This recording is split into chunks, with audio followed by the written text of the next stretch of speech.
Yeah, you know, it's kind of warm in here these summer days, but this is a genuine outhouse, probably about 100 years old. And I bet you they didn't have a whole lot of this. I bet you feel better too. When people, yeah, I feel a lot better. People, now this is a genuine outhouse here. We're located up here right outside of Pulaski, Tennessee.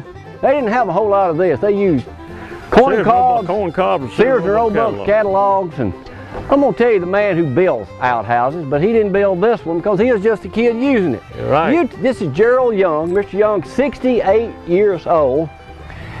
You're telling me your mom-in-law died at 98 a couple years ago. She lived right here in this log cabin. Yes. She literally used this outhouse all her life. You didn't like her, did you? Well, I thought a lot of her. Surely she used toilet tissue. Well, if they don't have nothing else, they'd rather have a Sears and Roebuck catalog or a corn cob. In this day and time. When I advertise a sale on these things, I'll give them a choice of a roll of Charmin toilet tissue, corn cobs, or Sears and Roebuck catalog. And 9 times out of 10, they'll always be the Sears and Roebuck catalog or the corn cobs. They don't actually use that. Well, yeah, I've used them. Now, we're going to look at some of your... My granddad and them, that's what their toilet paper was. They were a little slick. They were the slickest things you ever saw, tear off so many But you don't, now, you build outhouses. You've been doing it for how long? 10, 12 years. So we fix and walk down and look at one you got in just a second. Now, tell me about this house here. What's this old house here about 100 years old built of? Well, that's pine, and it originally was a tongue and groove type pine. And is this the way most of them were throughout the century? Yes, sir. This thing right here is added. My mother-in-law, where I'd cut out for the moon in the door. Most people want a moon in the door. This didn't have it. And she burnt wood. And well, now when she stayed with you some, and you live right across the road here, did she use indoor plumbing there, or did she just go out and... She'd go out to the barn usually, sometimes. Oh, you are, I know you got to be making that up. Yeah, she learned how to use them things. In fact, she knew how to bash that handle down, make them flush and all that. But it's still... I've done some of the most serious thinking in my life, sometimes sitting right here in this outhouse, just sitting there, you know, so open the door, back let the area, and I'd sit down. Kind of the good old days, huh? Absolutely, and read the newspaper many a time, stuff like, kept up with all kinds of stuff like that. Well, we're going to walk down there now and look at these new ones you got built right here on the side of the road, so you're going to tell us all about it. Yes, sir. All right, so you got these outhouses you've just built out on the side of the road, and from time to time you may have 10 of them out here. Yes, sir. Yes, sir. Now what highway is this? This is 31A. 31A from, that's Prospect and Pulaski, and it going to? Lewisburg. Lewisburg, okay. Yeah. So this is one of your genuine outhouses valued at $375? Yes, sir. This is a steal at $375. There ain't no doubt about it. How many hours take you make this thing? About a week. About a week.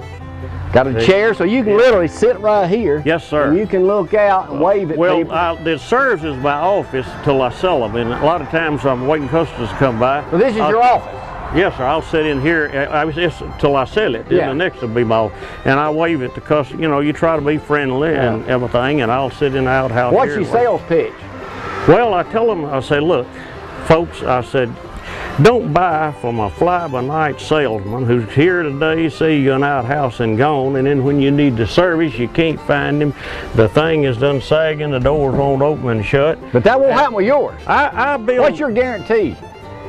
Well, I guarantee you that if you ain't satisfied with the one I see, I'll see you another.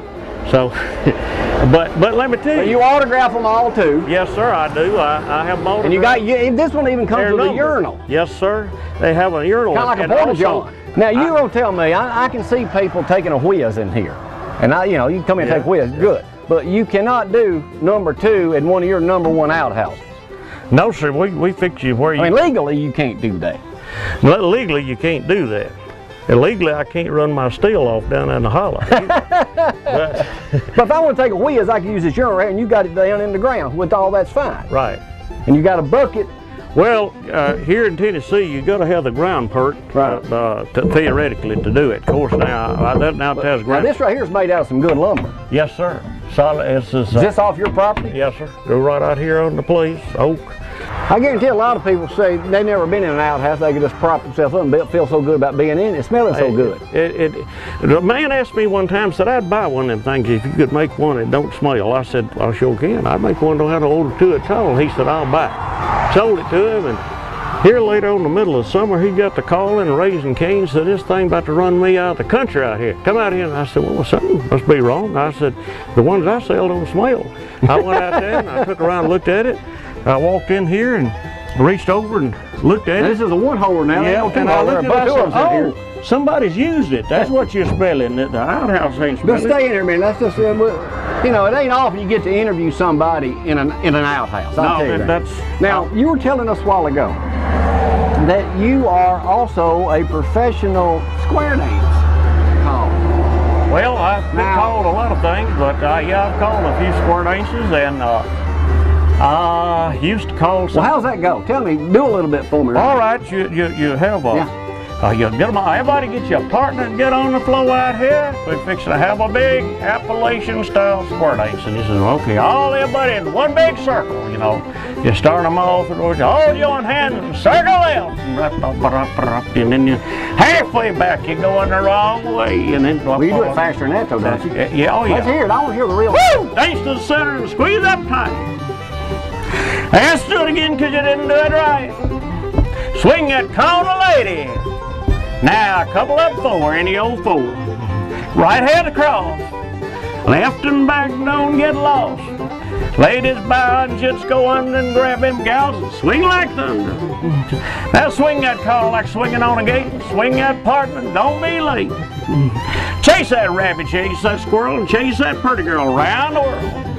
Chase that possum, chase that coon, chase that pretty girl round the room. Woo! Pass that lady through. Let me ask you, have you ever, in your entire almost 70 years, called a square dance from an outhouse? No, sir, but I hope. So this is the first time? Yes, I hope you just did. Oh, well, that's right. Thank you. This is the first time you've ever done that. I figure that with the right exposure, you're about to get there. I could probably be in Nashville or just anywhere, but the few people that's been lucky enough to find me, it's been a real education. You know, it's back here in the hills of Tennessee. I ran into a guy summertime at Etheridge here back last year, in fact, and he was dressed about like me and everything, and he run a whiskey still for show for the public up at Clarksville. And of course they'd make it and demonstrate it, and they had a gift shop. And he said, "I have the hardest time." You don't happen to have some of that in your refrigerator now, do you? Is that running? Anyway, they said probably use a shot. He said, people, I have the hardest time making people ask me what I do. I tell them I run a whiskey still. I said, I understand. I said, when people ask me what I do, and I tell them I build outhouses, they don't believe me. So this is your number. This is number 27. Number 27, yes. $375. 931-363-6606. Yeah, pretty, ain't it? Yeah, it is. You could probably make that rhyme in one of your square dancing deals. Woo! 363 and 6606. 375 number 27. That's right. You forgot the 931 and swing your partner. Yeah. Now, you got a business card on you? I do at the house. I don't have one here. We'll get I'm going to need one in a minute. Here's mine. See, I'm going to want one of these, and I'm going to want my red Z on it right there. Yeah. Right across the front. I used to have a man that I was a real fan of, had a Z on his outhouse. That was Zorro. Zorro? Yeah. That's my dog's name. Zorro. Yeah, El Zorro. Zorro. We run that show on our station. Rifleman. You ever heard of the Rifleman? Yeah. We got that. Daniel Boone. Whoa. And we're getting the real McCoys. You remember them? Yeah, absolutely. I mean, my Lord, that's all in my heyday stuff. I tell you something that. Well, you've already told me quite enough. Yeah, but they ain't told you this and no. Oh, all right. What is it? This pouring down rain one day. We lived up there. There used to be a fence all around and everything. Like I said, we had a team of horses. Leon Ho Senior. You go be telling the story. I got a front like I had some had a bad breakfast. And pouring down rain. He lives And then another time we were going up in the hollow over there to... You need to put rest stop here. Put your sign that says rest stop, take a whiz on us, and I'll even sponsor this for you. Oh. Sponsored by ZTV, Cooper & Company, Athens, Alabama. Take a whiz on us. Y'all heard me do that story the other day, didn't you? You could sponsor that. What about that? How'd that work, Mr. Young? That would be great. We put... yeah, I can sponsor this right here. It'll say sponsored by Gloria and Jamie Cooper. Stop and take a whiz on us. I'll show you up at the house. I got an old They're number 2 on the #1 morning show. That was right cute. They had this old hillbilly. It's a night silhouette scene. Yeah. He's running with a roll of toilet paper, outhouse back entry at night, the moonlight there, and it says, "If you've ever stolen a roll of toilet tissue, you may be a redneck." And all right, let's cut right here and take a break, and we're gonna go see how you make these. All right.